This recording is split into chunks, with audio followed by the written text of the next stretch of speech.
Yo quisiera agradecer primeramente la presencia del doctor Raúl Contreras Bustamante, director de nuestra facultad, quien ha sido un entusiasta promotor de este curso de apoyo académico al posgrado en Derecho de la Universidad en materia de Derecho Constitucional Político aplicado a México.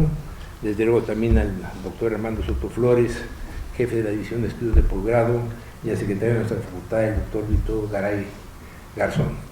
El día de hoy teníamos pensado la mesa redonda, que es el cierre de este ciclo anual de conferencias que se dan sobre el tema de causas y efectos jurídicos del viraje electoral 2018 versus la democracia representativa.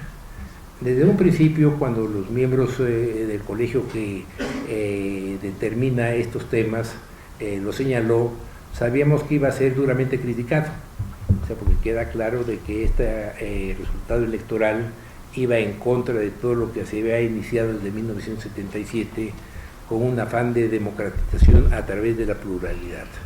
Se pensó que mientras más participantes políticos hubiese en el juego mexicano, más democráticas iban a volver las instituciones a mediano y a largo plazo, y así se pensó aún con las reformas que se hicieron en el 2014, con la figura en un régimen presidencial, figura típica en un régimen presidencial, de un gobierno presidencial de coalición.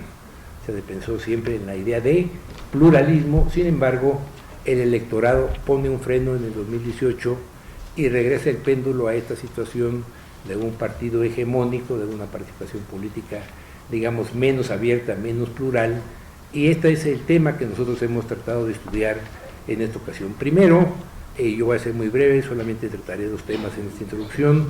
El primero es que en 1989, cuando cae el muro de Berlín, simbólicamente viene un desvanecimiento del mundo comunista, primero en los países del este de Europa, después este desvanecimiento, dilución de la Unión de Repúblicas Soviéticas y Socialistas, y el guiño que da la China popular al libre comercio y la incorporación a este proceso neocapitalista de globalización. Dicho esto, el tema central es la consolidación del Estado de Derecho, que ya es una idea que tanto en la discusión académica como en la práctica política se había dado del siglo XIX, con este adenda de constitucional democrático. O sea, en 1989, una vez desvanecido el comunismo y este fantasma que recorría el mundo, según lo explicó Marx en el siglo XIX, el mundo consolida la idea de esta democracia representativa, de esta democracia constitucional, que tiene como fundamento la creación dentro de los órganos del gobierno, dentro de los órganos del poder, de mecanismos de control. Ya no solo como un sistema de pesos y contrapesos, sino como controles eficaces dentro de los órganos, controles verticales y sobre todo los controles horizontales, que tienen como finalidad precisamente el mantenimiento de ese Estado de Derecho democrático constitucional, que esto es muy importante. No se trata simplemente de un Estado de leyes, sino un Estado de leyes que persigue los principios fundamentales de la democracia representativa, de la democracia política. Esto es con el fin de garantizar de manera eficaz la libertad de los individuos, la libertad de los gobernados. Lo que pasa es que ya en un proceso permanente de ampliación de esta libertad, entendida desde 1948 como derechos humanos. Es decir, entonces ya la función que tiene el gobierno del Estado es, en este proceso universal de derechos humanos, garantizarlos mediante esta nueva concepción de división de poderes. Por otra parte, en el mundo académico, desde el siglo XIX se entiende a la sociedad como un sistema total, integrado por varios subsistemas. Y lógicamente las distintas teorías, las dialécticas, las funcionalistas, tratan del tema de cómo se interconectan estos subsistemas para el funcionamiento general del sistema total. Y entonces queda claro que ya para principios del siglo XXI, independientemente de esta interrelación obvia, necesaria, existe ya en cada subsistema un lenguaje, un código, unos procedimientos, y lógicamente esto hace que los sistemas se independicen, lo que para nosotros los estudiantes de Derecho no es nada novedoso, porque es la tesis central de Hans Kelsen, ¿no? Que el sistema se autorreproduce a sí mismo, solo es derecho aquello que el derecho dice que es derecho, una tautología, pero que es un principio general de derecho comúnmente aceptado. Entonces los subsistemas generan estos lenguajes, generan estos códigos, generan estos procedimientos y se cierran. Esto de cerrarse implica que la comunicación con los otros subsistemas requiere de canales de conexión, de canales de acoplamiento, que si no se dan adecuadamente, entonces lo que se genera es vibración, ruido dentro de los sistemas y repudios de unos a otros. Si nosotros analizamos la situación actual de nuestro país, vemos que desde el sistema político, desde el sistema de gobierno, integrado al sistema político, pero específicamente desde el sistema de gobierno, se mandan decisiones que van al sistema económico, y entonces el sistema económico no puede traducir este mandato, porque no es en el idioma del sistema económico, y entonces el sistema económico lo que hace es rechazarlo, repudiarlo, y se cierra más el sistema, que es lo que hemos visto con estas decisiones económicas de cancelaciones de obras, etcétera, de apertura de obras, etcétera, ¿no? O sea, no es que exista una crítica de un sistema a otro, sino simplemente que se manda en un lenguaje distinto. Y lo mismo sucede cuando se le manda al sistema jurídico una decisión, como esta cuestión de ordenar a los servidores públicos cumplir una instrucción, un memorándum, aunque este sea violatorio de disposiciones legales y constitucionales. O sea, no se trata de que el sistema jurídico se enfrente, simplemente es un lenguaje que no conoce y que lógicamente tiene que repudiar. O sea, el problema que ahorita estamos viviendo es que ese es un lenguaje desde la cúspide del sistema de gobierno que se envía a los otros subsistemas, y que esto lógicamente con sus códigos que se han elaborado a lo largo de los últimos decenios lo rechazan.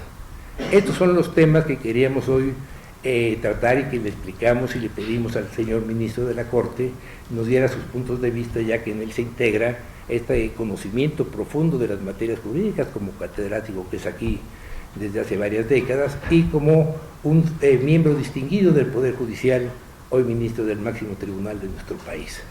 Dicho esto, yo le voy a dar la palabra al señor director Raúl Contreras Bustamante para que él nos dé sus puntos de vista en torno al tema en general de nuestro curso, y muy específicamente a esta idea de la participación de un juez en el cierre del mismo. Señor director, tiene usted la palabra.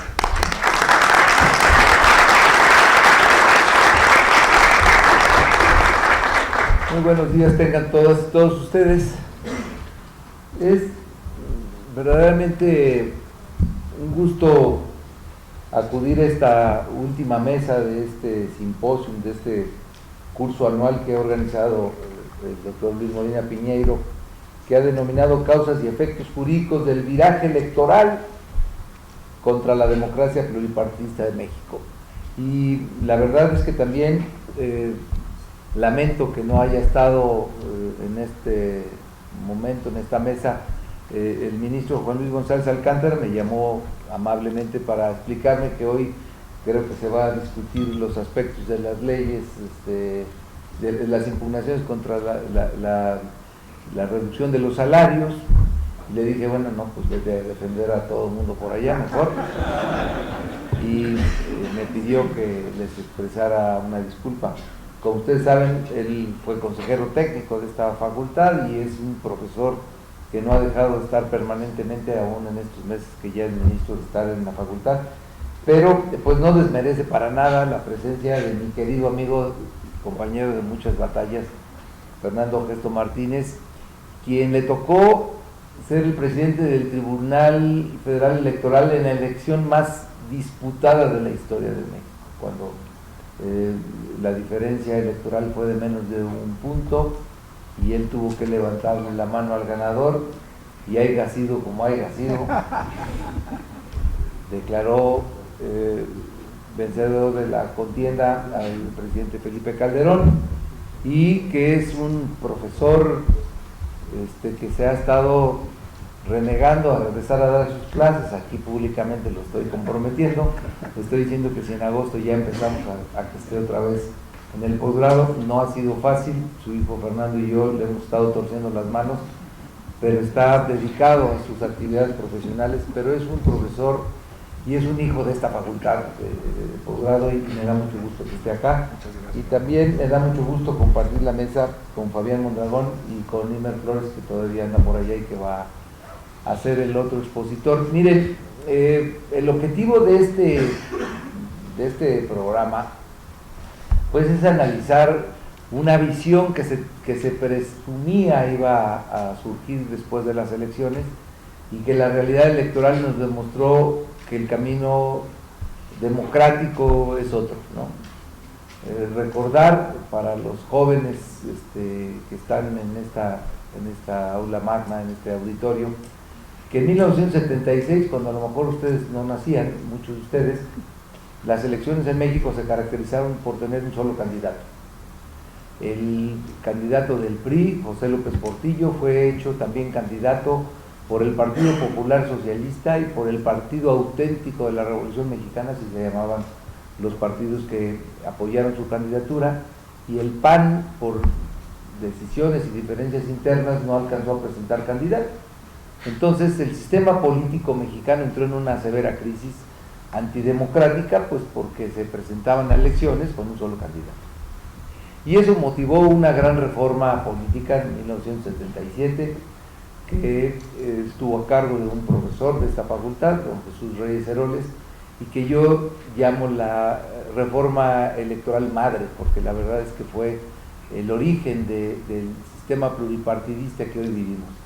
Se permitieron la creación y luego la criación, los creaba el sistema y luego los criaban, primero les daba la posibilidad jurídica de establecerse, y luego el financiamiento, la crianza, los cuidó, les hizo reformas políticas para que fueran primero ingresando a los ayuntamientos, la representación popular, luego a los congresos y luego al Congreso General, y se fueron formando nuevas agrupaciones políticas que fueron transformando y que fueron acotando lo que en aquella época se decía que era el problema político, que era la concentración excesiva de facultades constitucionales y metaconstitucionales en el presidente de la República.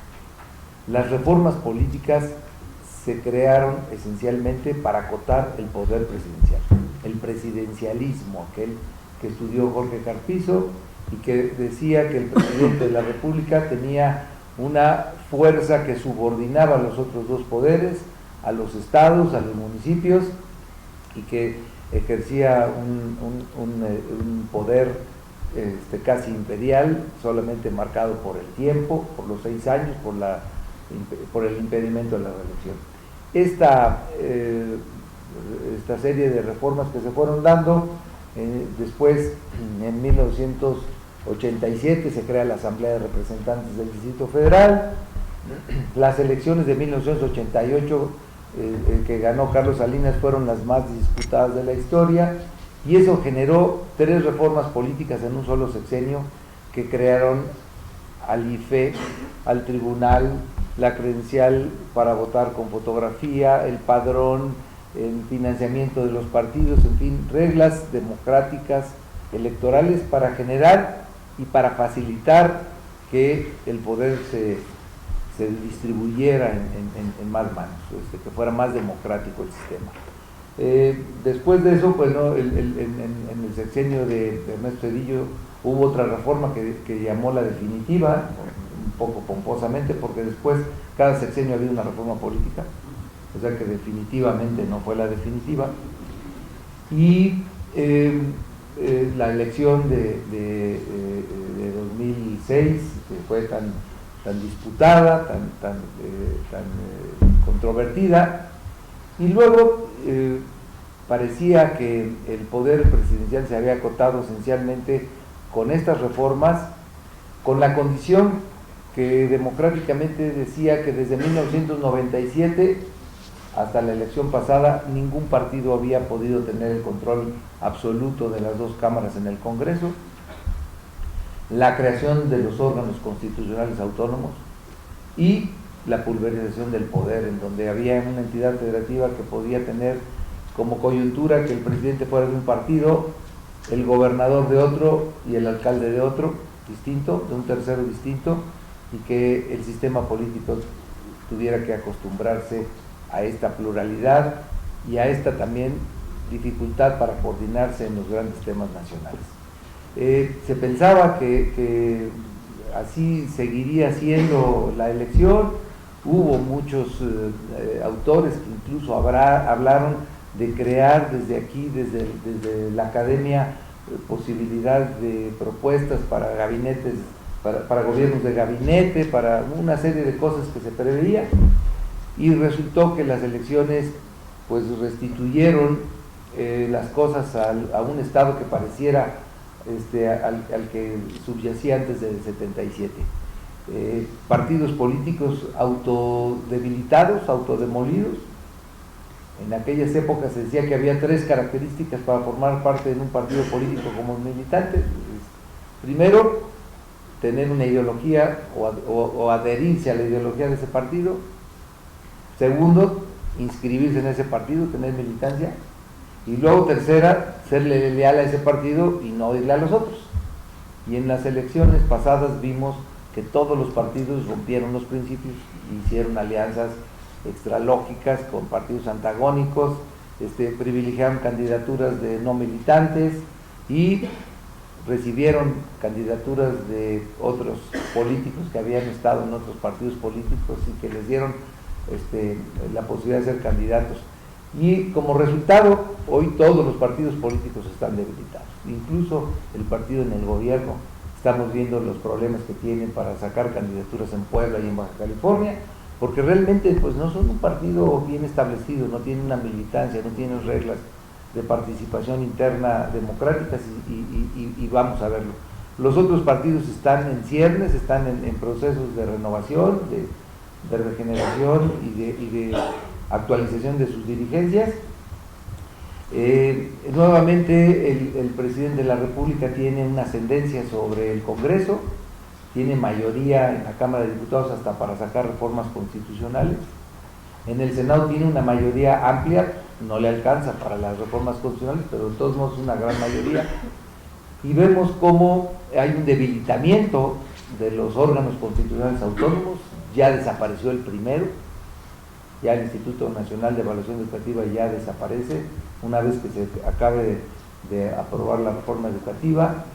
Vemos el debilitamiento, las confrontaciones con el poder judicial. Era muy importante por eso escuchar hoy a Juan Luis, que nos diera sus opiniones.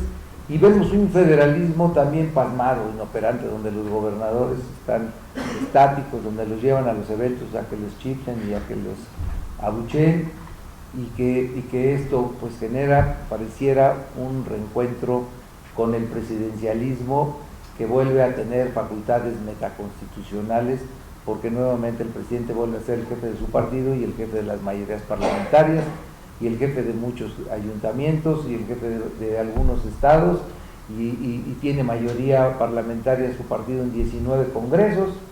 Entonces creo que resulta muy interesante escuchar hoy a los ponentes sobre sus especiales puntos de vista sobre estas perspectivas. Yo destaco que la presencia de los hoy ponentes pues ha generado que en esta aula esté el señor director de la facultad, don Ruperto Patiño, mi querido maestro Ricardo Franco Guzmán, que es el modelo a seguir de todos los abogados de esta facultad. Véanlo y díganme si no. Flavio Galván, Julio César Bonilla, en fin, todos los invitados especiales que nos hacen el favor de acompañarnos en esta última mesa, que hago votos por su éxito y que sea del interés y que sirva para que podamos entender de mejor manera el momento político que vivimos y lo que tendremos que hacer para que las cosas que se trataron de ir acotando y resolviendo y evitando al paso de los años, pues no se vuelvan a vivir en el país. Muchas gracias a todos, muchas gracias.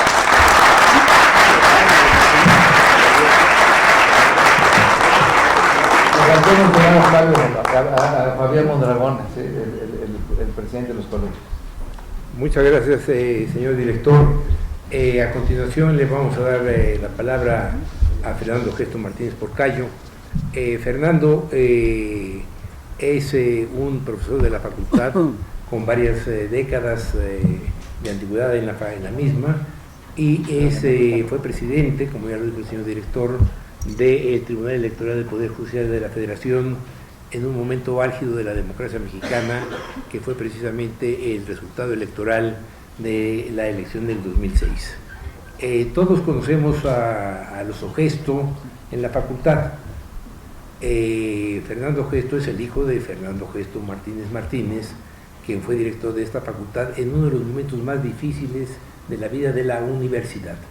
Un tema que se ha estudiado profundamente después del movimiento de 68, la relación entre el gobierno y la universidad estaba muy tensa y lógicamente había una serie de aspectos negativos del gobierno hacia la universidad por los orígenes que se suponía de los movimientos de carácter subversivo en aquella época, muy marcados, vinculados a aquellos grupos que se oponían a este sistema hegemónico del que ya se ha platicado aquí. Fueron momentos muy difíciles en donde se podría decir que la virtud básica para poder mantener la autonomía de la universidad era la valentía y la ecuanimidad. Independientemente de los talentos que se pudieran tener, si en ese momento no se enfrentaban valientemente a este grupo de violencia dentro de la universidad, todo lo demás era intrascendente. Y ahí, sin discusión, el papel de Fernando Gesto Martínez, director de la Facultad de Derecho, padre de Fernando Gesto Martínez Porcayo y abuelo de Fernando Gesto Martínez Mansur, aquí presente, fue determinante. Yo sí quisiera recalcar esta cuestión de las generaciones que se mantienen dentro de la universidad, para que ustedes, sobre todo los más jóvenes, sientan el orgullo de estar en una institución que se va regenerando a sí misma de generación en generación y mantiene esta posición de independencia, de autonomía, sobre todo frente al gobierno del Estado.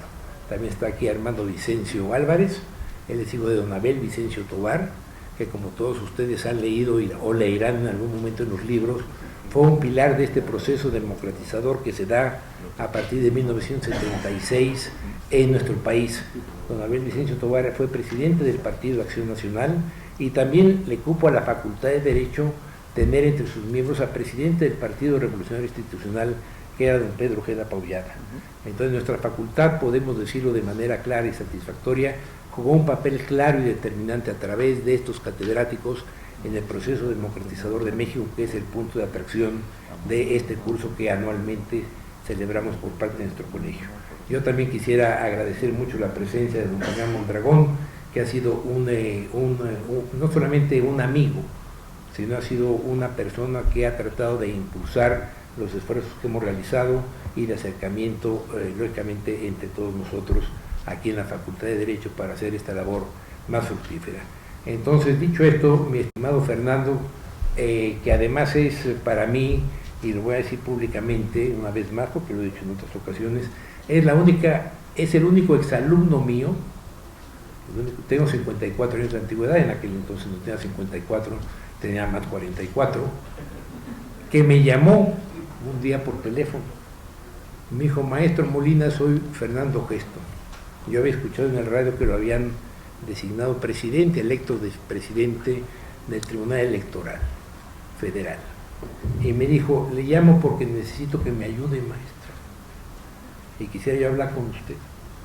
Y eso yo lo tengo muy profundamente grabado, porque es una persona de excepción. Y así, esa relación que tuve con Fernando, que hicimos muchas cosas muy positivas, que llevamos esta posición de defensa del federalismo electoral mexicano a muchos foros, es credencial suficiente para presentar a un ponente con solvencia, no solamente académica y profesional, sino también con un alto sentido de la responsabilidad por el sostenimiento de la democracia en nuestro país. Fernando, por favor.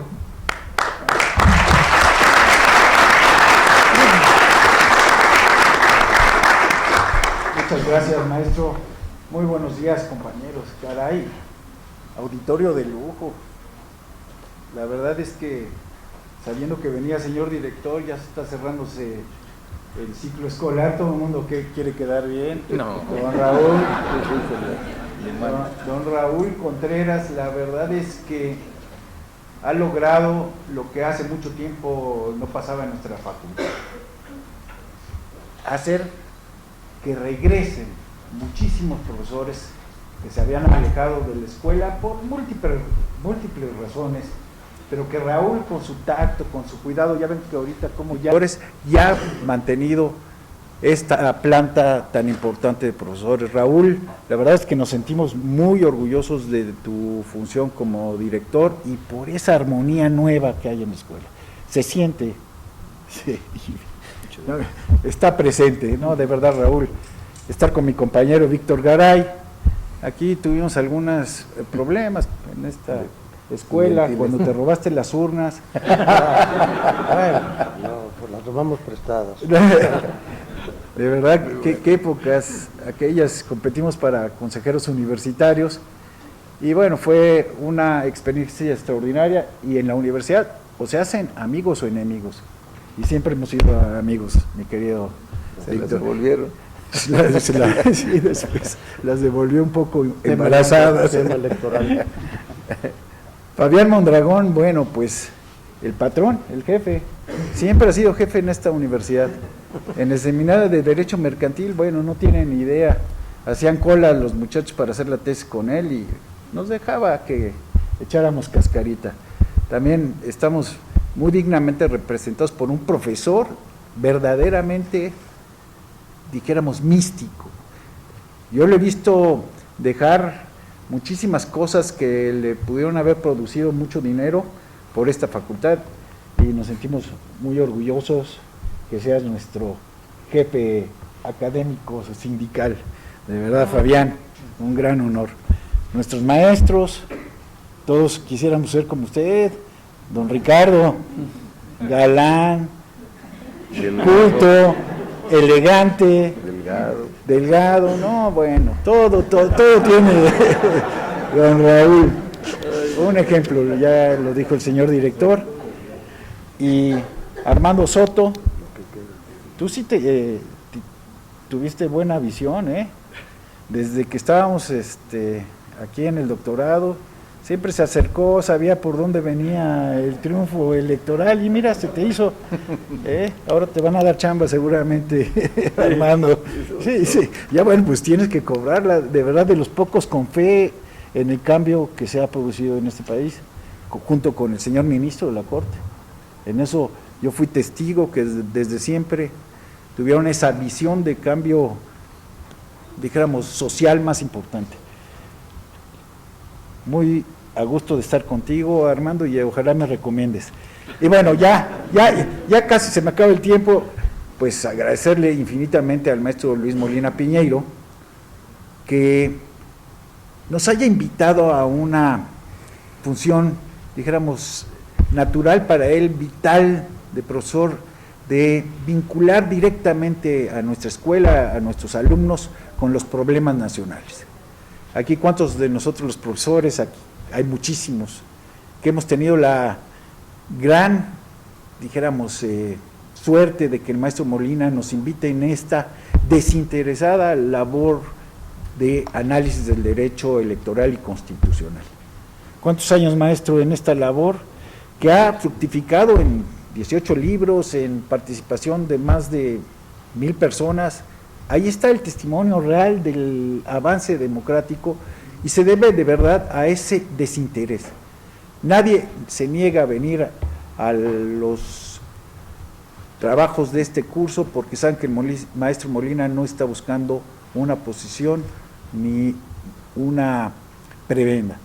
Lo hace con el ánimo de científico social, que lo hemos conocido todos, y de demostrar objetivamente o tratar de demostrar que este país se mueve y que tiene anhelos importantes en materia electoral.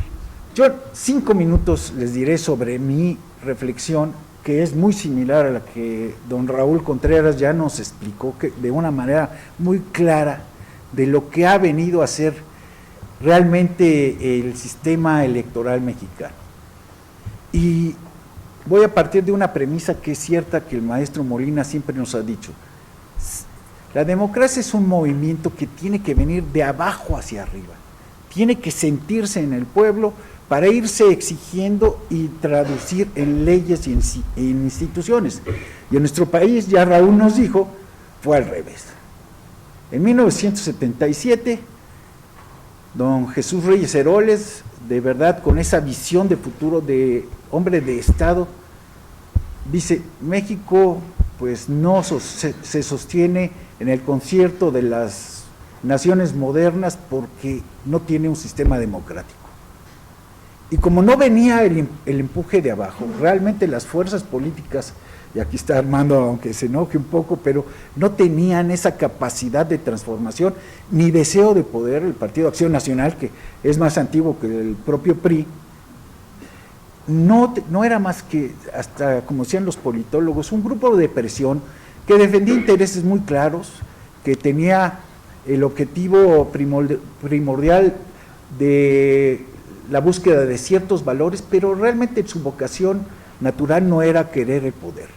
Entonces, los grupos de izquierda muy divididos y también con movimientos, dijéramos, esparcidos, no muy claros, tampoco mostraba ser un partido que disputara el poder al PRI.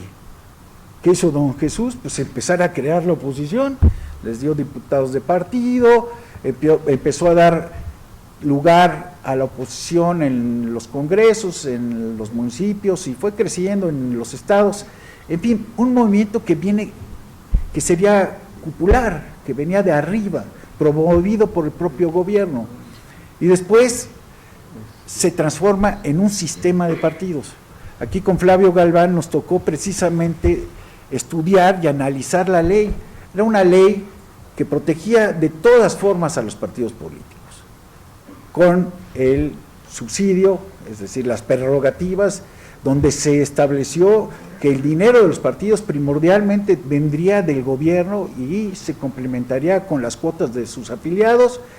Cuando seguramente al maestro Vicencio le tocó andar con el bote recogiendo en rifas dinero para subsistir como partido, el PAN se mostró escéptico al principio de recibir el dinero gubernamental, pero bueno, era fuerte el sistema de partidos políticos que solamente podíamos los ciudadanos acceder al poder político a través de los partidos políticos.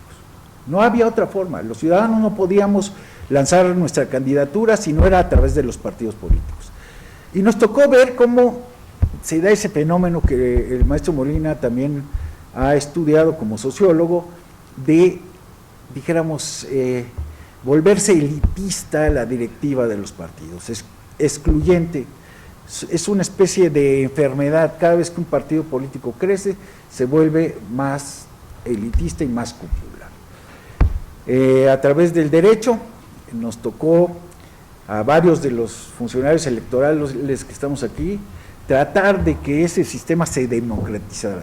Si los partidos eran la única forma de acceder al poder, tenían estatutos y forma de elegir a sus candidatos y a sus dirigentes, y el juicio de protección de los derechos político-electorales que se constituyó y se creó para obtener la credencial para votar con fotografía y cuando no estaba en la lista, le dimos una interpretación importante.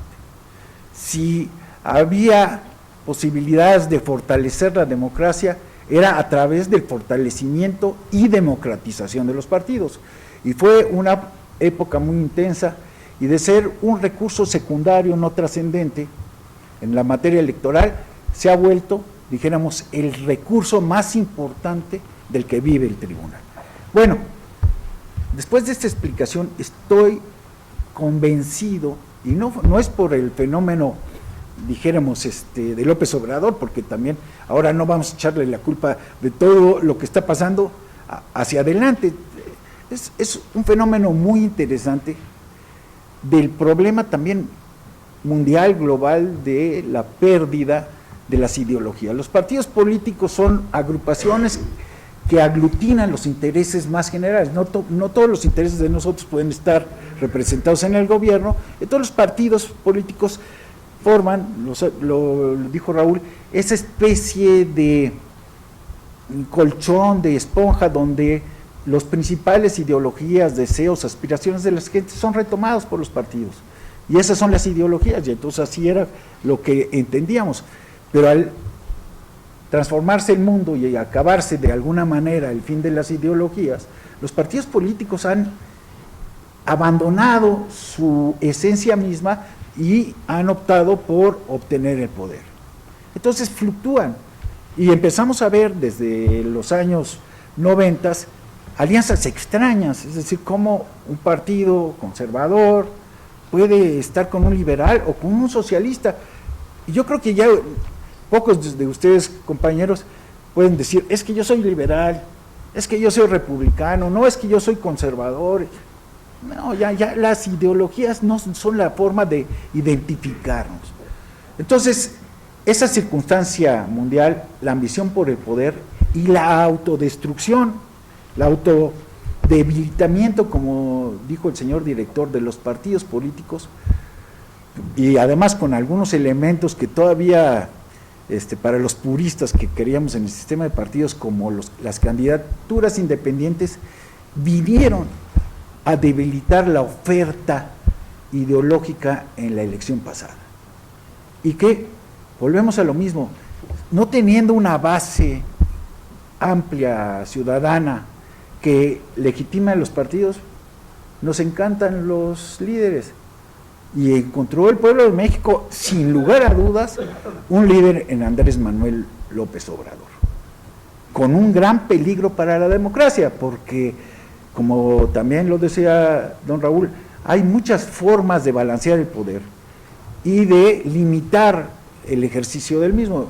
Una de ellas son los partidos políticos, que si tú triunfas, pues tienes que seguir su plan de acción, su programa y su ideología. Pero si no la tienes, o si no se sabe cuál es claramente, entonces hay una falta de límite con, desde mi punto de vista, un gran peligro hacia la democracia. No entraré en más detalles, yo quiero comentarles que sí, un elemento esencial de la democracia son los partidos políticos. Si los partidos políticos están débiles, están autodebilitados y la gente tiene poca confianza en ellos, el sistema democrático es débil, se tiene poca confianza en él y se transforma en una especie de búsqueda exclusiva del poder, perdiendo su esencia. Muchas gracias. Muchas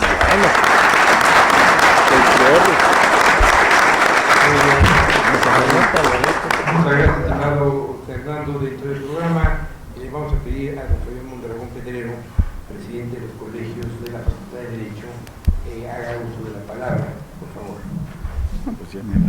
Ante todo, muy buenos días a todos y cada uno de ustedes, y aprovecho por ser el día de mañana, el día del maestro, felicitarlos, pero felicitarlos ¿por qué? Por esa labor de enseñanza, de retroalimentación y de que aprendemos de todos y cada uno de los alumnos. El estar en un presidio genera una gran responsabilidad.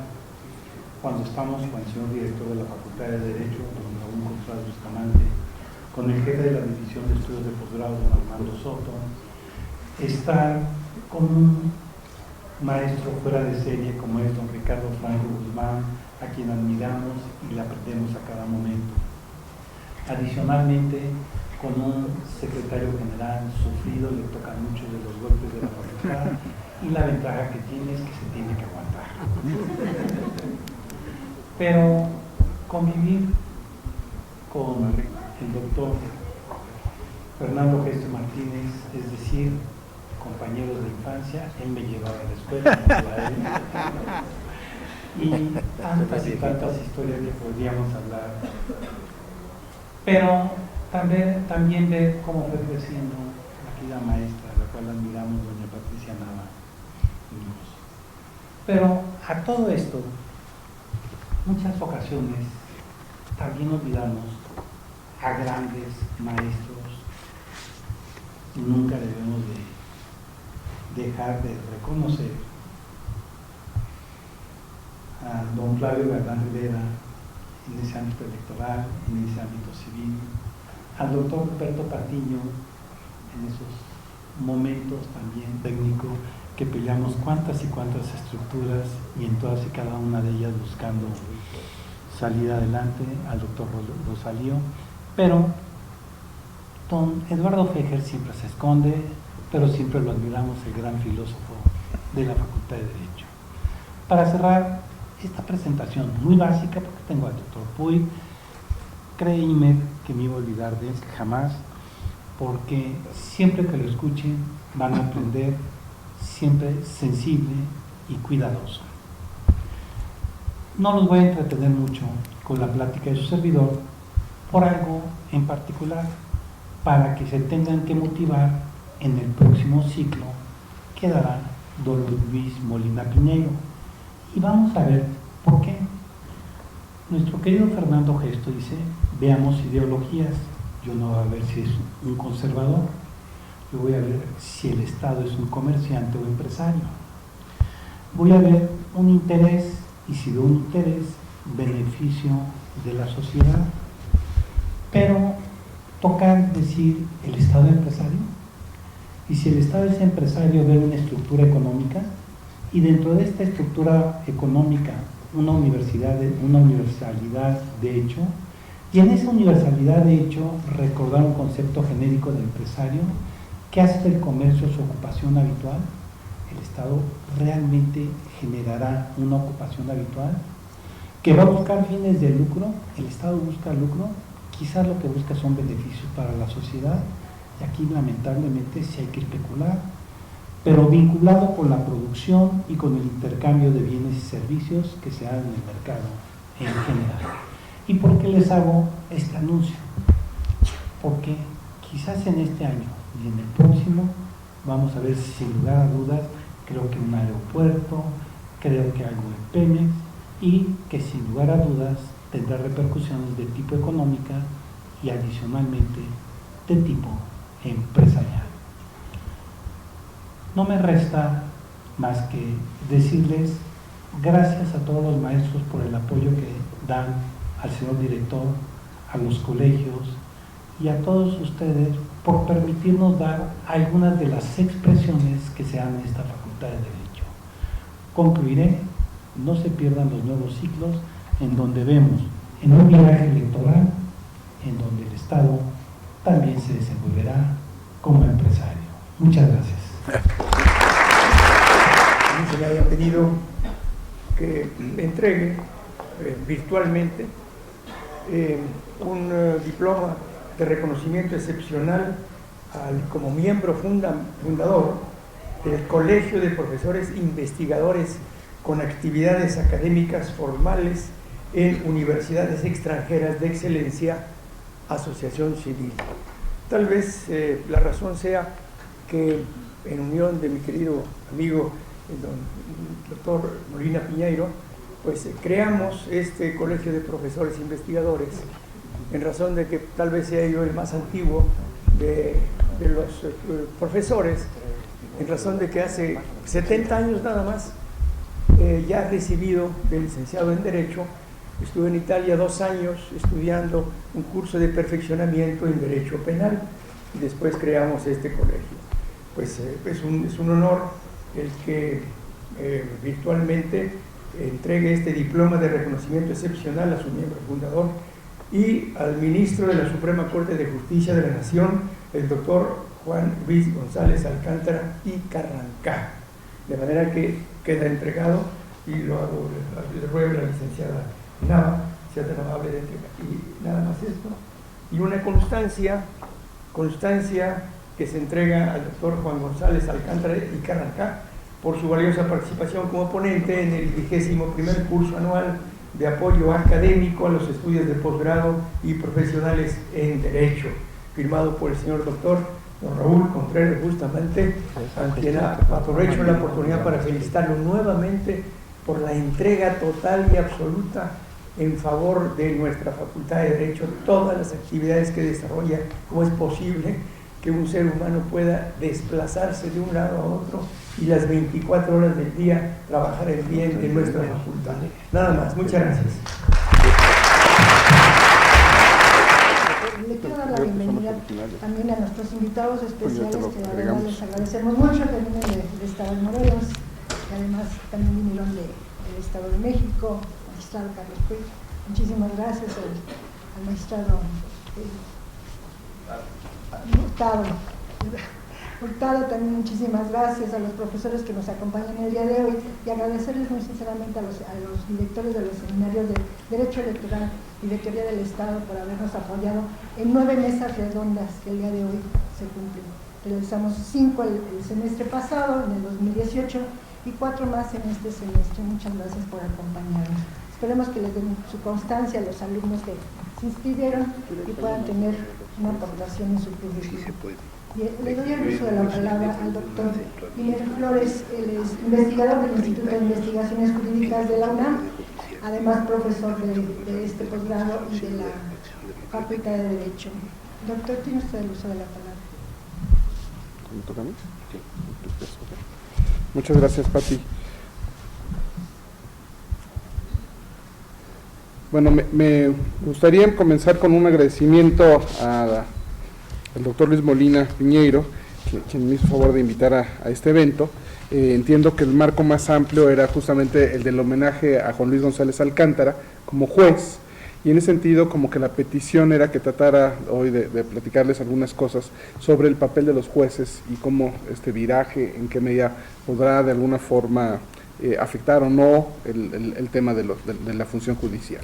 Insisto, el agradecimiento por además compartir la mesa con Armando, con mi maestro Franco Guzmán, con Pati y obviamente con el doctor Molina Piñeiro. Insisto, con este marco de homenaje a Juan Luis González Alcántara, y bueno, por supuesto también con Fernando Gesto, que se reincorpora a la mesa. Decía Francis Bacon: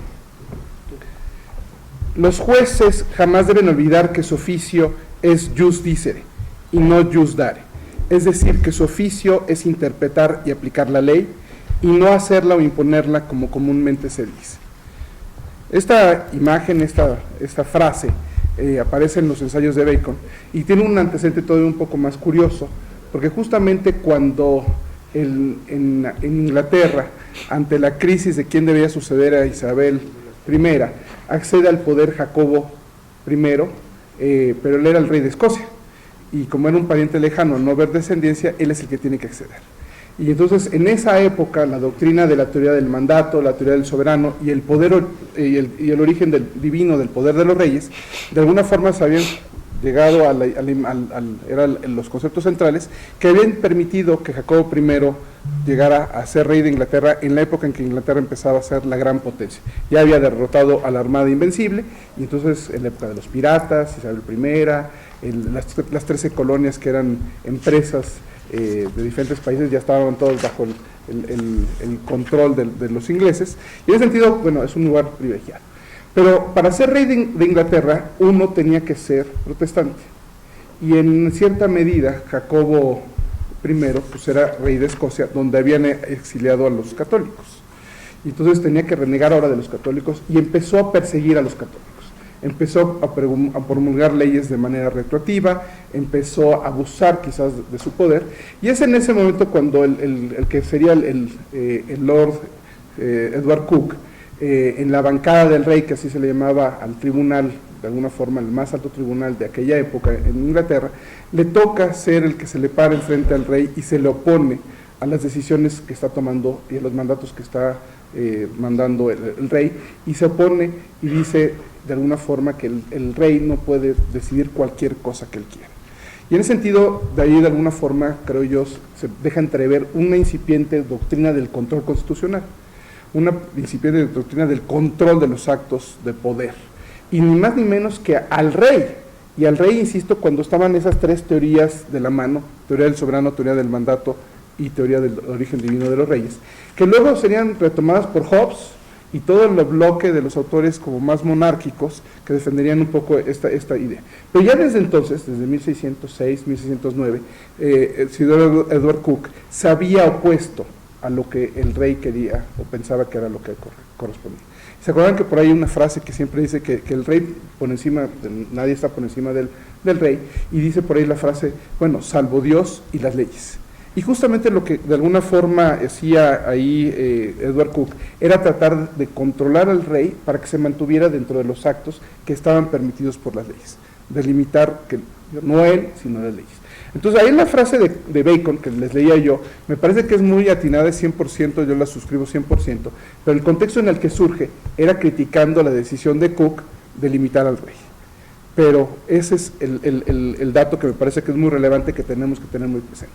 Hemos trabajado, y esto quizás también había que traer a colación a Kelsen, quien el doctor Molina Piñero hacía referencia, en cómo el control constitucional y la defensa de la Constitución, ¿se acuerdan de esa célebre polémica que tuvo con Carl Schmitt sobre quién debería ser el defensor de la Constitución?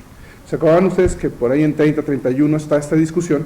Y la conclusión o la apuesta de Schmitt era que tendría que ser el propio Ejecutivo el que controlara a los demás actos, en tanto que Kelsen propugnaba por la idea de un control constitucional a través de un tribunal constitucional autónomo.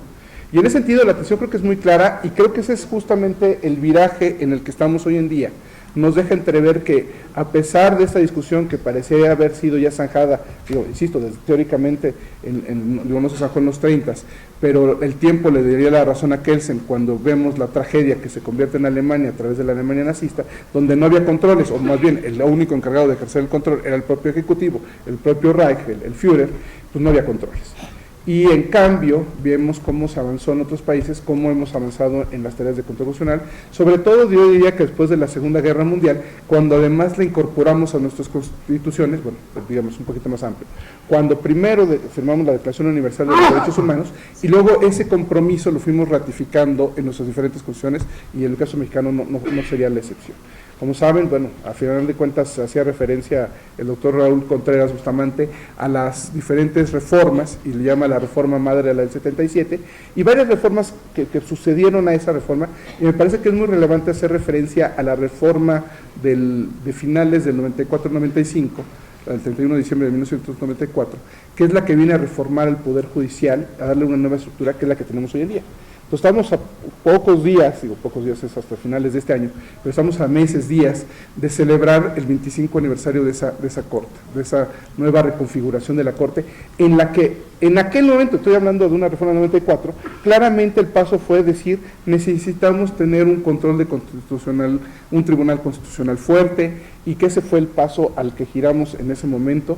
Y efectivamente me parece que uno de los focos que tenemos que tener alerta es dónde estamos a esos 25 años.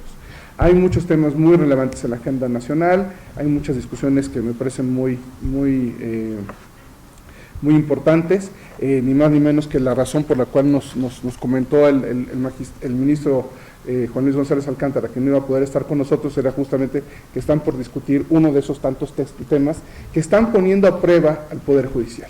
Y a uno de los valores que viene de la mano, no nada más por esa idea del control, y ya lo decía muy bien, creo que el doctor Molina Piñero, que no eran nada más sistemas de pesos y contrapesos, sino de controles. Habíamos también hecho ese como énfasis en la postura. Entonces, que necesitábamos pasar a un modelo de control, y que parece que hoy los controles están un poco, ese sería como el foco de alerta. Está en ese sentido, creo que claramente a prueba lo que tiene que resolver la Corte. Creo que en alguna forma ese control, esa atribución que tiene, gira también en torno a su independencia judicial. Eso es lo que me parece que está ahorita todavía más en cuestionamiento, en el foco de la discusión o del análisis. Y bueno, habrá que esperar a ver cómo se van dando estas diferentes discusiones, pero pues tenemos obviamente el tema de la ley de remuneraciones, pero también están por ahí pendientes algunos temas que tienen que ver con la misma cancelación del aeropuerto, y eventualmente qué va a pasar con todos los demás actos que ha emprendido en estos primeros meses de gobierno el gobierno del presidente Andrés Manuel López Obrador.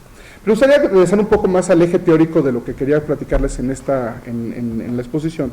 Ya me queda claro, espero que haber logrado poner el puntito de que era relevante, y habíamos puesto el énfasis en que era importante tener el control de constitucionalidad, en un poder judicial fuerte, un poder judicial independiente, autónomo, imparcial en el sentido más amplio de la palabra, de que no sea ya parte de entrada, y que pueda con esa independencia poder juzgar sobre lo que hagan los demás actores.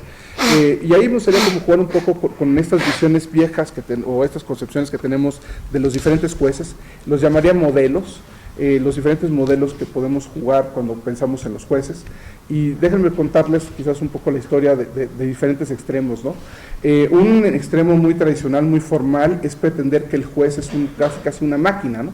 Que se debe limitar simplemente a aplicar lo que dice la letra de la ley, hacer, como decía Montesquieu, la boca que pronuncia las palabras de la ley, y simplemente pues, el derecho ahí está ya dado y él solamente se limita a reproducirlo, que es congruente con esa cita de su trabajo es decir el derecho, no dar el derecho.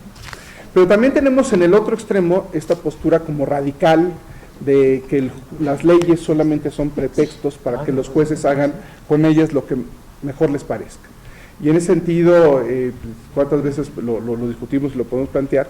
Sí, pero eso no es propiamente el derecho, eso es lo que los jueces o algunos actores en una posición privilegiada podrán decir que es el derecho, pero creo que hay una sutileza ahí, pero todavía no es necesariamente el derecho.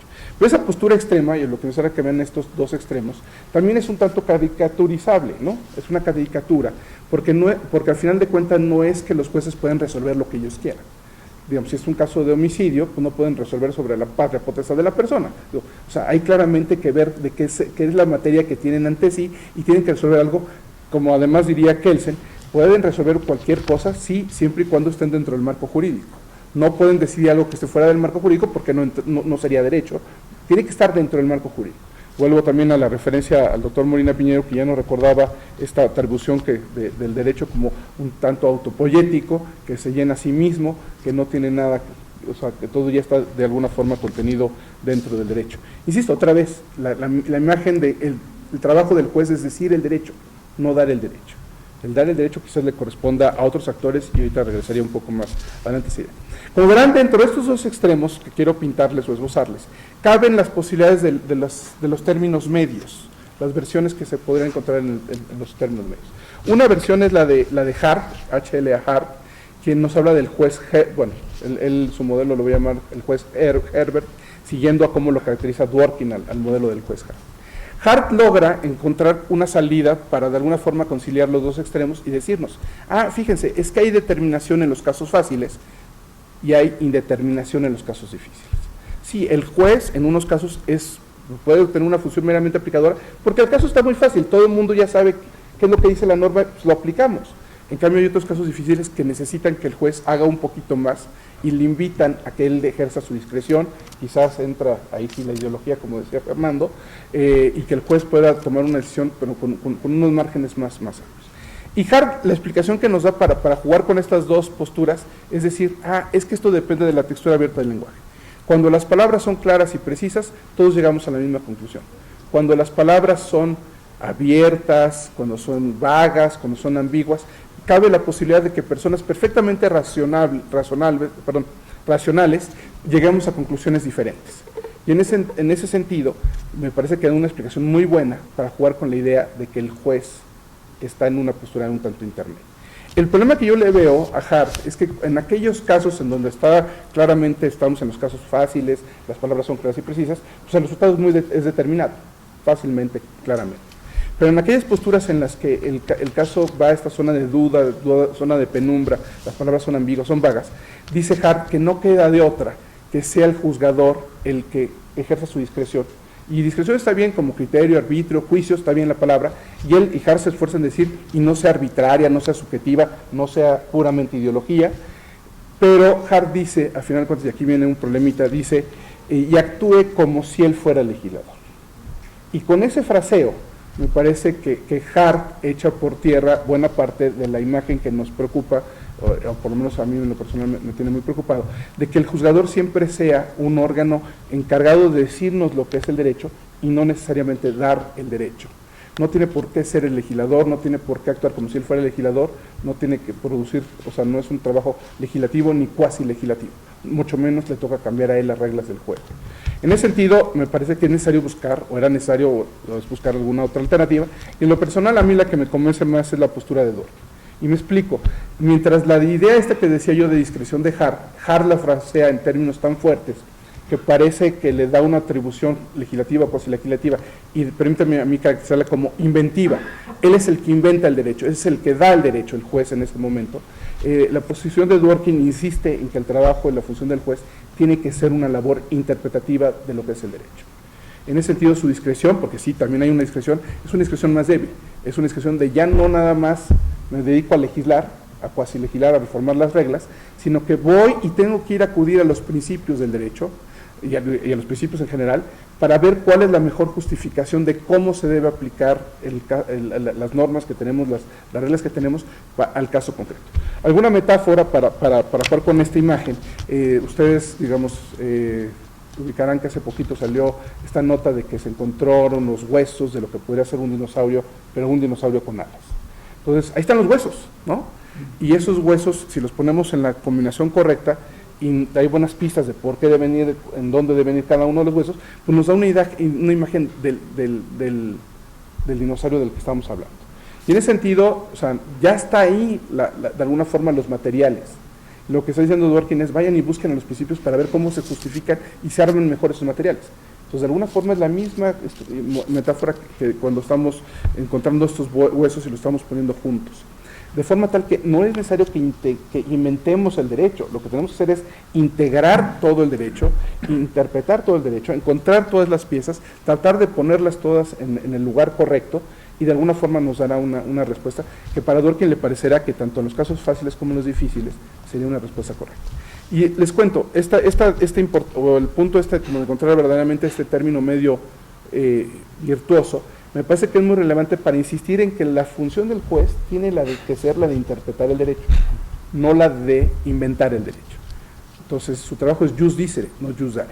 Y ligaría yo esto con la idea del seminario, que el trabajo también es, en ese sentido, que sea el órgano que a la hora de interpretar, en este caso la Constitución como nuestro máximo documento, y si quieren agregar todas las convenciones en materia de derechos humanos, sea el máximo órgano que al interpretar eso, sea el que tenga que ejercer los controles.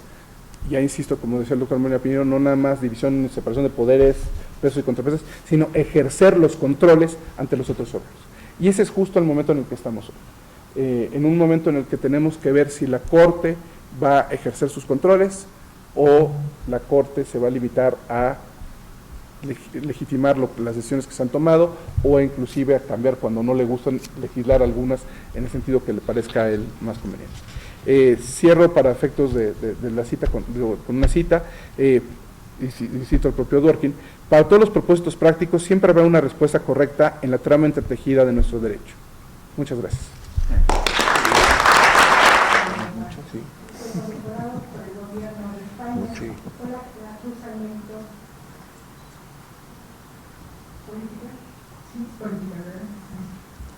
Policial. Tienes el uso de la palabra, maestro. Muchas gracias por acompañarnos el día de hoy. Muchísimas gracias a ti, Pati.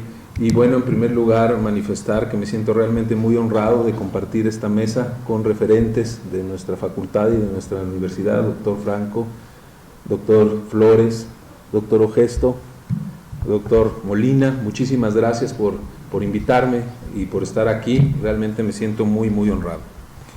Me voy a permitir disertar con ustedes sobre la convocatoria de este último texto del curso que organiza el COPUEX a través del doctor Molina, año con año, que se refería a la legitimación de las elecciones presidenciales.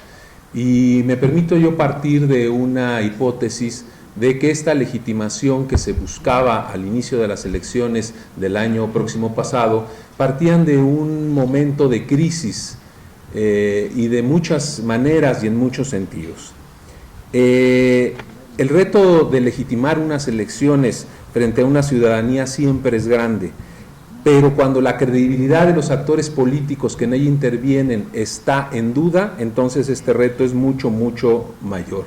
Ya lo dijeron los ponentes que me han precedido, el doctor Raúl Contreras, el doctor Ogesto, cómo las autoridades electorales y los actores electorales, como los partidos políticos y los partidos, y los políticos prácticos, realmente están en una etapa de muy baja credibilidad y de una crisis palpable. partidos políticos, órganos constitucionales autónomos, encabezados principalmente por consejeros ciudadanos, candidatos independientes, que en muchos casos no lo son, gobierno y autoridades electorales, sufren de una falta de credibilidad frente a la ciudadanía y con ello se afrontó el proceso electoral del año próximo pasado. En términos generales, podemos decir que las recientes elecciones en México se desarrollaron en este ambiente de crisis, lo cual decirlo indudablemente siempre implica el riesgo de caer en un lugar común, pero no por ello se trata de una afirmación falsa. Yo pertenezco a una generación en la que vivir en crisis se ha vuelto normal. Después del llamado milagro mexicano, atendiendo a la parte económica, especial pero no exclusivamente de nuestro país, ha vivido lo que los especialistas han llamado las crisis económicas recurrentes. Pero esta crisis se ha alargado mucho en el tiempo. Por su duración, me atrevo a decir, se trata ya de un modo normal de vida al que nos hemos ido acostumbrando. La generación que principalmente ocupa aquí este auditorio no me dejará mentir, ustedes nacieron en una etapa en la que se hablaba de crisis y seguimos en crisis, esperemos que esta se acabe, pero seguiremos en crisis. A veces la crisis es muy real, a veces es solo de percepción o además es de percepción, que a la larga no hace mucho la diferencia porque afectan el bienestar de cada uno de nosotros. Hoy en día, al hablar de educación, se concluye que hay crisis. Al hablar de vida en sociedad, se concluye que hay crisis. Familia, crisis. Política, crisis. Partidos políticos, crisis. Autoridades, crisis. Líderes, crisis. El tema que nos convoca este texto no es ajeno a esto. Para legitimar la elección presidencial del 2018, debíamos partir de que ello se debe lograr en un contexto de crisis.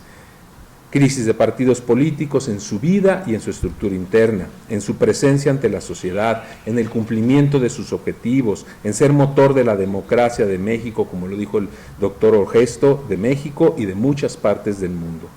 Crisis de políticos prácticos en su desempeño en los cargos públicos, en la credibilidad frente a la sociedad, en su relación entre ellos, en su comportamiento personal y en el respeto a sus propias trayectorias. Crisis de las autoridades electorales, lejos del día a día de la gente, a veces con un exceso de legalidad que deriva en legalismo. Crisis de la sociedad desinteresada de las cosas públicas, presa de un egoísmo, frustrada, ofendida. Crisis de las autoridades en el cumplimiento de sus funciones por una corrupción rampante, por falta de legitimidad en el nombramiento, pero sobre todo en el ejercicio de su función especialmente. Y en el caso específico del presidente, por pérdida de facultades y atribuciones que vemos que nuestro actual presidente está en búsqueda de recuperar esas atribuciones y esas facultades a como dé lugar, que inclusive el doctor Contreras lo llamó como un intento del regreso a las facultades metaconstitucionales de las que hablaba el maestro Jorge Carpizo por los años 70, mediados de los años 70. Crisis de partidos políticos. Antes de las elecciones partíamos de una falta de credibilidad de los partidos frente a la sociedad. Estos no han sabido o no han podido reaccionar de forma adecuada. El financiamiento público, como también se mencionó en esta mesa, transformó radicalmente a los partidos de oposición. Pertenecer a ellos y trabajar en su interior antes era un acto de generosidad y compromiso, nunca un medio de vida, sobre todo cuando hablamos de partidos de oposición. Lo anterior aunado que desde la aparición de los diputados de partido hasta la alternancia de la presidencia de la República, como nos hizo una referencia magistral el doctor Ogesto, prácticamente todos los partidos con registro ya son vía factible para acceder a algún cargo público de los tres órdenes de gobierno. La sociedad los siente ajenos, lejanos, exclusivos, y el lugar donde se genera la corrupción. Al ser el acceso a los cargos públicos la principal razón para pertenecer a un partido político, su vida interna también se ha visto modificada. Debiendo ser los espacios democráticos por excelencia, se han convertido en agencias de colocación. El nombramiento de sus funcionarios también son consecuencia de estas estrategias, cálculos, cuotas, todo aquello que influye y determine los nombramientos de candidatos a puestos públicos. No es ajeno a esta crisis los políticos prácticos. Como consecuencia de lo anterior también, los partidos ya no son espacios de formación política. Ya no proporcionan espacios de crecimiento, de fortalecimiento ideológico, de debate fecundo. Así los políticos que de ellas emanan carecen de solidez ideológica, conocimientos y de la madurez necesaria para desempeñar los cargos públicos obtenidos, e incluso para desempeñar un papel opositor leal con el país y constructivo si este fuera el caso. La falta de solidez ideológica hace que el acceso al poder lo sea por ambición personal, no por hacer regir una idea o una corriente que se considere necesaria o adecuada para las situaciones reinantes. Ya no digamos por el anhelo de servir a la sociedad o trascender por ello. El pago de cuotas hace que el ejercicio del encargo tienda a cubrir estas deudas y no la implementación del programa de gobierno más adecuado. La relación del político con la sociedad se ve modificado de forma inadecuada. El gobernado ya no exige el cumplimiento de la ley ni de los programas de gobierno, lo que exige son favores. No vigila el desempeño, sino solicita prebendas. No reprocha el robo o la corrupción, salvo que él no se vea directamente beneficiado. Estas circunstancias llegan a niveles tales como, recordarán ustedes, lo ejemplifica la declaración de aquel tristemente célebre presidente municipal de San Blas en el estado de Nayarit, que manifestó haber robado, pero poquito, y por ello ya tiene derecho a volver a solicitar el voto popular. El político práctico actual, salvo algunas excepciones, no respeta la política, entendida esta como el arte de gobernar en términos aristotélicos, en beneficio de todos, añadimos, sino se acerca más a los conceptos de Stuart Mill, que lo concibe desde un punto de partida mucho más utilitarista. Las autoridades electorales también están en una etapa de crisis. En lo personal considero que la actuación tanto de la actual INE como del Tribunal Electoral Federal y los locales han desarrollado su labor adecuadamente, dentro del marco legal y garantizando los derechos políticos electorales de forma adecuada en términos generales. Sin embargo, me parece que la crisis que les afecta es la de la comunicación con la sociedad. No ha habido una atención adecuada en explicarle a la sociedad sus funciones, su trabajo. Sus conferencias de prensa suelen ser llenas de tecnicismos y es muy difícil para el ciudadano común entender todo lo que ellos quieren transmitir. Me parece que esta más bien se trata de una crisis de percepción. Y por otro lado, ha sido en algunos casos demasiado protagonista. El árbitro no debería verse, no debería notarse, justo como en los partidos de fútbol, menciona al respecto el politólogo Francisco Reveles. Ya ahonda en el sentido de que independientemente de quien tenga la razón en esta divergencia, el resultado evidente es la pérdida de confianza en ambas instituciones por parte del elector. Pero también la sociedad está en crisis. Entre muchos otros factores ha generado que la sociedad tenga bajísima confianza en las autoridades. Pero también, igual de grave, tampoco la sociedad se tiene confianza en sí misma. El mexicano promedio no confía en la sociedad como gestora y medio para alcanzar el bien común que a la vez reditúe en un bien personal. No ubica a su propia sociedad como el espacio ideal para realizarse, como depositaria de los anhelos individuales en un anhelo común del que todos salgan beneficiados. Por ello impera el egoísmo, la desesperanza, el enojo, la molestia, el miedo. Y por ello la cosa pública solo se percibe como una posibilidad de acceder a aquello que se le ha quitado, que se le ha negado, no como el medio de obtener un beneficio común. Así, el ciudadano que aspira a un cargo público lo hace generalmente en un ánimo de revancha, de recuperar lo que se le quitó a él, a sus padres, a su familia, a su grupo, a su clase, por lo que todo lo que haga en este sentido desde el cargo una vez obtenido, le es lícito, le es esperable, le es permitido. La crítica que se hace desde la oposición a la ciudadanía a la mala autoridad desaparece cuando el crítico se convierte en autoridad. El problema no es que se robe o se actúe con corrupción, el problema es que este modo de proceder no le beneficie directamente a él. De ahí que la sociedad está dispuesta a cambiar su actitud crítica por una prebenda, su descalificación por un cargo público o su voto por algún beneficio material o económico. Reina un sentimiento de ofensa a la sociedad. Y sin lugar a dudas este sentimiento es el que permeó y el que muy eficazmente usufructó el candidato ganador a la presidencia de la República. Temíamos que las elecciones fueran altamente cuestionadas y su resultado fuera deslegitimado. Nada más alejado del resultado final. La arrolladora mayoría que apoyó a los candidatos de Morena quitaron cualquier velo de ilegitimidad.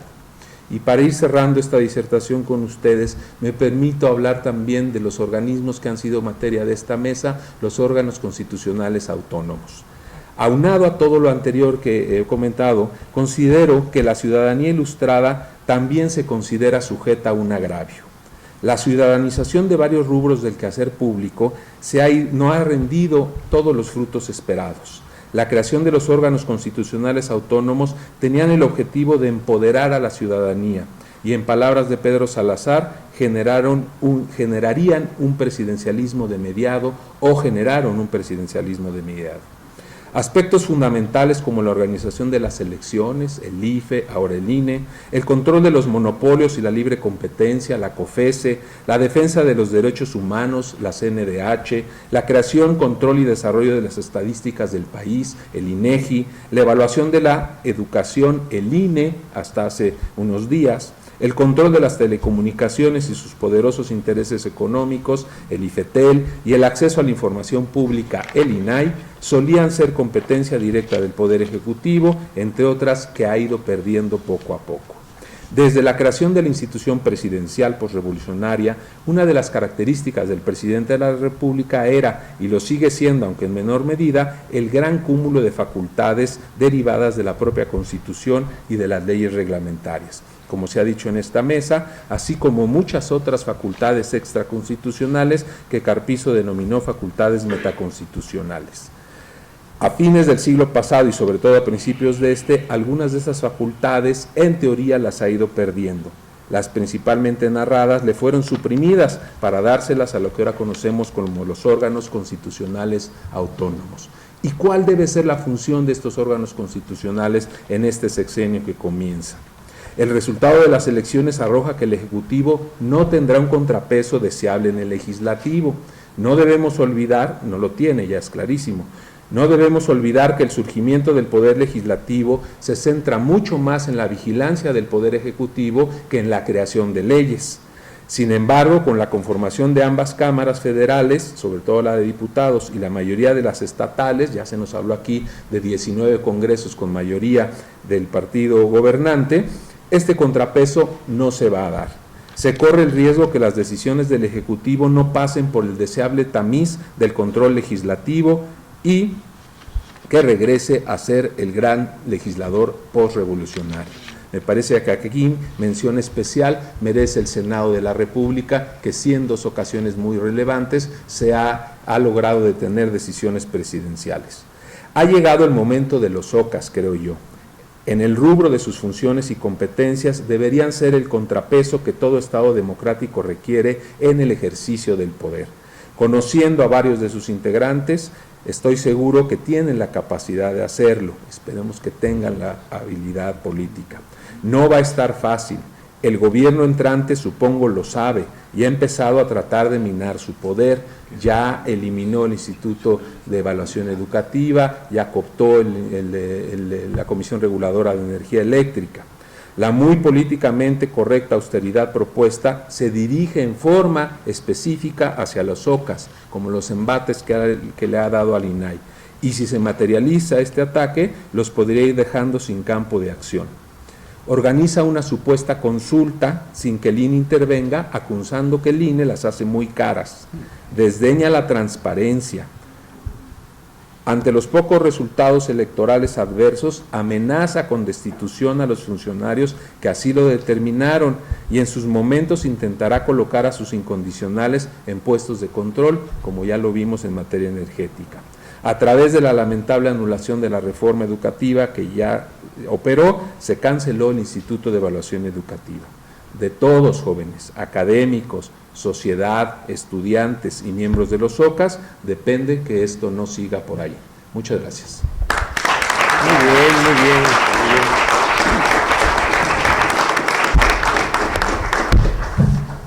Pues muchas gracias, estimado Armando. Imer, yo creo que ustedes estudiantes están muy contentos por todo lo que han escuchado, sobre todo los de posgrado, ¿no? O sea, el tema hoy de la democracia representativa en México está en una situación, como se señalaba Armando, de crisis. Esta crisis, como él mismo lo señala, no es una crisis nueva. O sea, en México podríamos decir que desde antes de 1519 que llegan los españoles a México, la sociedad estaba en crisis, había un enfrentamiento de los aztecas con todos los demás pueblos, bueno, cercanos y lejanos, desde el Golfo de México por lo menos se sabe, hasta Tlaxcala, la conquista de la Gran Tenochtitlán. O sea, la crisis es algo con la cual los mexicanos estamos acostumbrados a vivir. Yo quiero terminar este curso diciendo lo siguiente. En 1988, en pleno neoliberalismo, toma posesión de la presidencia de la República Carlos Salinas de Gortari, después de una discusión muy agria en torno a la legitimación de su origen electoral. O sea, hubo una gran corriente en el sentido de que había habido un mega fraude electoral a favor de Salinas de Gortari, y entonces Salinas de Gortari, como ustedes lo saben, es un tecnócrata, un economista, un hombre que conoce perfectamente bien cómo funciona el sistema económico y tiene una vinculación estrecha pues con el desarrollo de esta globalización económica a nivel mundial, y entonces él planteó las tesis que algunos lo vinculan como una disposición radial internacional, como los acuerdos de Washington. Y los acuerdos de Washington en la interpretación mexicana se resumía a lo siguiente. Primero, que el Estado tenía que retirarse de manera gradual pero permanente del sistema económico. Segundo, que se tenía que crear instituciones electorales representativas eficaces, organismos electorales, tribunales electorales, y la tercera era que hubiese una política social como tal, o sea, no como esta idea antigua de los gobiernos socialistas, de que la política social era parte de este bienestar colectivo, de este bien común, de esta tradición de que el gobierno tenía desde el siglo XIX que dedicarse a problemas sociales básicos, inicialmente en el mundo europeo, en la educación y sobre todo el enfrentamiento a la pobreza, que en nuestro país todavía hoy, después de estas décadas, sigue siendo el problema lacerante para todos los mexicanos, la extrema pobreza en que vive un número considerable de compatriotas. Es decir, retirarse de la economía, crear instituciones democráticas representativas electorales y generar un beneficio social. Pero que es el péndulo democrático que ya se había soltado en 1977, como dijo el director, a través de unas iniciativas y reformas constitucionales desde la Presidencia de la República. Para 1988 el péndulo va hacia el neoliberalismo y entonces se acentúa primero en la cuestión económica. Si ustedes leen los periódicos de 1988, 1989, todo lo que fue la campaña electoral priista en 1988 en contra de Cuauhtémoc Cárdenas, era precisamente esta tesis de que el gobierno tenía que salirse de la economía, del sistema de producción, porque el que estuviesen funcionarios públicos dentro del gobierno, dentro del sistema económico, generaba por naturaleza corrupción. O sea, la corrupción se entendía como algo natural de que los políticos interviniesen en un sistema que les era ajeno, que era el sistema económico, y entonces este debería de dársele a la iniciativa privada, a los particulares, en la concepción neoliberal. El problema fundamental en esto es que en México, por disposición constitucional desde 1917, el gobierno está dentro del sistema económico. O sea, el artículo 27 determina que la propiedad, en el caso específico de los hidrocarburos, es de la nación y la nación está representada por el Estado y el Estado está representado para efectos de ponerlo en práctica por el gobierno y en este caso, tratándose de un régimen presidencial, por el presidente, por el Poder Ejecutivo, por el titular del Poder Ejecutivo. Lo que estamos viendo aquí en México es que este péndulo se regresa y entonces el presidente López Obrador acentúa la política social como la esencia del gobierno que él preside. O sea, la función que él tiene es la de acabar con la miseria, que además ahora se le abona este otro fenómeno social de un sentimiento de miedo frente a la violencia, no solamente del crimen organizado, sino ya una violencia atomizada a nivel nacional a lo largo y a lo ancho de todo el país. Entonces López Obrador acentúa el indicador 1, las políticas sociales de bienestar a la mayoría de los pobres, con lo cual lógicamente pues se aleja de esta política de democracia representativa propia de clases políticamente participantes que creen en la utilidad del voto para integrar el poder legislativo y desde ahí generar leyes que controlen al poder ejecutivo y que también promuevan el quehacer del poder judicial. Y la otra es las instituciones electorales, o sea, acentuar a la democracia representativa como el paradigma que se persigue. Y aquí, como lo señalaba Armando, queda claro que para el presidente actual el problema de las elecciones es innecesario. O sea, los regímenes autoritarios siempre han considerado que las elecciones son inútiles. O sea, durante la época del perismo, sobre todo en sus fases más importantes, y ahí inicia su carrera nuestro amigo Fernando Gesto, la Comisión Federal Electoral cabía en un piso del posgrado de la Facultad de Derecho. O sea, todo el sistema electoral nacional se regulaba por el secretario de Gobernación con un grupo de funcionarios eficientes desde un espacio físico y con un número de funcionarios menores. O sea, realmente no sé cuánto haya costado las elecciones en México, pero sabiendo que todos conocíamos cuál iba a ser el resultado de las elecciones, pues lógicamente el aparato electoral no se requería, ¿no? Sino que esto, y entonces esto nos hace entender por qué el presidente actual considera que estos gastos inútiles en mantener un instituto electoral, en mantener tribunales, los reflejos de estos genosoples de los estados, en los tribunales tratados, es un exceso. Es un exceso. Si ya sabemos qué es lo que quiere el pueblo, ¿para qué montamos un aparato electoral tan grande? Entonces yo creo que este retorno del péndulo precisamente es la negación del neoliberalismo, que lo ha planteado de manera clara el presidente López Obrador.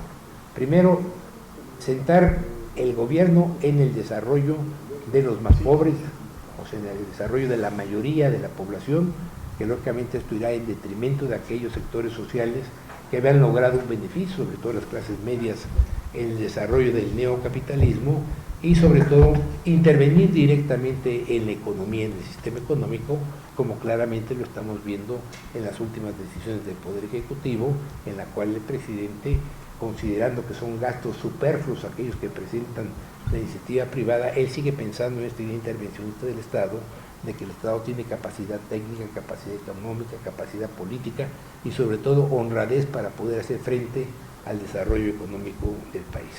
O sea, si estamos en una situación en donde este péndulo lleva una velocidad, pero lógicamente lo que no se pensaba o no se piensa todavía desde el impulso del Poder Ejecutivo es que en la sociedad mexicana se han creado grupos de presión, factores reales de poder, y entonces lo que se puede temer en un futuro inmediato, que ya lo estamos viendo sobre todo en los medios de comunicación, es que estas decisiones tomadas de la cúspide del Poder Ejecutivo encuentren un enfrentamiento claro en el sistema económico, en el sistema político, en los grupos de presión, en los medios de comunicación masiva y sobre todo en una clase media que no acepta que se le desplace de lo que había sido en los últimos años el centro de preocupación de la concepción neoliberal.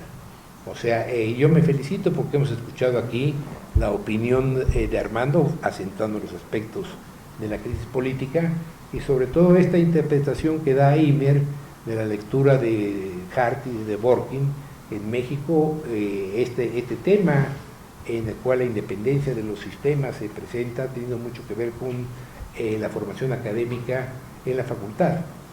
O sea, en la Facultad de Derecho en las últimas décadas, sobre todo en el posgrado, se ha acentuado esto que él señalaba de la presencia del Poder Judicial. O sea, hay nuevas materias en la Facultad de Derecho que tienen que ver con la interpretación del derecho, que tienen que ver con la forma en que éste se interpreta, la ponderación, etcétera, todas estas tesis de Dworkin, también la gran influencia de los tratadistas italianos y lógicamente de estos italianos a través de los autores españoles, ¿no? De la presencia del Poder Judicial, ¿no? Nosotros que damos materias, digamos, más generales, muchas veces escuchamos entre los alumnos que ellos tienen un conocimiento, digamos, de estas capacidades que tienen los jueces de interpretar. Y lógicamente yo he querido en algunos casos, a través de influenciar a algunos exalumnos en la corriente alemana que tiene poca importancia aquí, ¿no? O sea, la influencia, digamos, de Beckett-Verde, la presencia de los estudios de Luhmann, de Hartmann, en lo que se refiere exclusivamente a la interpretación judicial, que él lo dijo de manera clara, desde el punto de vista teórico. Y yo voy a concluir esta intervención diciéndolo desde el punto de vista práctico. Aquí con mi amigo y exdiscípulo Fernando Gesto tuvimos la oportunidad de organizar un evento en el 2004 en Moscú. Y entonces fuimos al Tribunal Superior de Justicia de la Unión de Repúblicas Soviéticas. Un edificio impresionante con esta arquitectura monolítica, totalitaria del mundo comunista, ¿no? Desde que entra uno por la puerta, y estábamos en verano, no era invierno, ¿verdad? En invierno eso va a ser terrorífico, ¿no? Un edificio de cemento con cortinas anchas, de terciopelo. Llegamos a un despacho inmenso donde está sentado un individuo robusto, ¿no? Y lógicamente el programa era que los jueces mexicanos presentaban una ponencia y posteriormente era comentada por el juez soviético y él daba a su vez sus puntos de vista. Y entonces, bueno, pues nuestros jueces electorales, iba acompañado Fernando Gesto con Mauro Miguel Reyes, un excelente juez, además de juez, un hombre con una formación académica teórica muy sólida, y ellos expresaron sobre todo en el caso de los temas indígenas, ¿no? De los temas indígenas, como el tribunal había tenido la capacidad de ir creando desde el tribunal, a través de testes y jurisprudencias, aquellos elementos que posteriormente llegaban al Poder Legislativo y que el Poder Legislativo hacía las leyes. O sea, que el Poder Judicial, como lo señalaba Imer, era realmente generador de leyes, ¿no? Y claro, cuando le tocó el turno al presidente de la Suprema Corte de Justicia de las Repúblicas Soviéticas, dijo: señores, aquí se aplica el derecho, no se crea derecho. Con eso quedaba claro, ¿no? Quedaba claro esta discusión teórica que señalaba Imer, ¿no? En la Unión Soviética, como en muchos países, a los jueces se les exige que apliquen el derecho, no que lo interpreten, que lo flexibilicen y que en pocas palabras hagan nuevo derecho, ¿no? Y lógicamente es un tema que nosotros queríamos que tratara aquí don Juan Luis González Alcántara, ya que él nos dijese cuál es la función que hoy tiene el Poder Judicial, el máximo tribunal de nuestro país, si es el de crear el derecho o el de aplicar estrictamente el derecho. Aquí tenemos un presidente de un tribunal electoral que tiene una larga experiencia en materia electoral, Carlos Puig. Él nos podría decir cuál ha sido el viraje que han tenido las instituciones electorales como aplicadores o como interpretadores del derecho, pero siempre, como decía también Imer, y que señalaba él en la relación a Gorkin, y que lo señalan todos los teóricos, ¿no? Sobre todo Beckenferder. O sea, si un juez va a interpretar, o interpreta yendo hacia arriba en el derecho, y en caso de que no encuentre, ir hacia abajo del derecho que él está aplicando, y ahí dentro del sistema jurídico encontrar una interpretación. Porque si se sale del sistema jurídico, dice Beckenferder, se va al derecho natural, al mundo de los principios subjetivos, y entonces cada quien puede decidir, cada juez puede decidir de acuerdo a sus criterios, de acuerdo a sus ideologías, de acuerdo a sus intereses. Pues yo quiero terminar este curso de 2018-2019 agradeciendo a nuestros ponentes finales, a Aime Flores, a Fernando y a Armando. Para mí es un motivo de especial satisfacción porque ellos han sido alumnos míos en distintas etapas de mi vida. Fernando lo fue a principios de los años 80, que además fue un estudiante muy inquieto, fue representante estudiantil en el Consejo Universitario y, como señalaba aquí, tuvo que competir en algunos problemas de tipo electoral con gente, digamos, poco aseadas en el quehacer electoral, ¿no? Aime Flores llegó conmigo, él era discípulo del maestro Fixamudio y de don Jorge Carpizo, y un buen día me pidió que yo le dirigiera su tesis doctoral, cosa que hice con mucho gusto, como yo dirijo las tesis, o sea, con un 99% de trabajo del estudiante y una aportación del 1% mía, porque bueno, pues se supone que una gente que llegue a estos niveles tiene la capacidad para hacerlo. Con él tuvimos una cuestión excepcional. Él hizo una parte de sus estudios de doctorado aquí en la UNAM y otra parte en la Universidad de Harvard. Entonces él se recibió aquí con una serie de estudios revalidados por la UNAM de la Universidad de Harvard.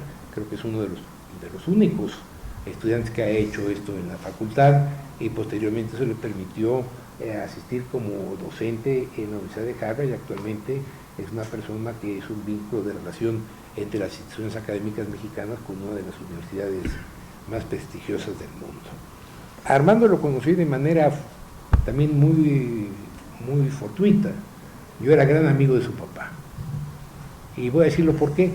Yo fui director de televisión de la UNAM, lo que hoy es televisión de la universidad, y en aquella época, en 1982, yo ya tenía esta inquietud que hoy manifiesto de una pluralidad, de una manifestación de opiniones plurales, y lógicamente yo coordinaba un programa semanal en la red nacional del Canal 2, y ese programa yo trataba de que fuera plural.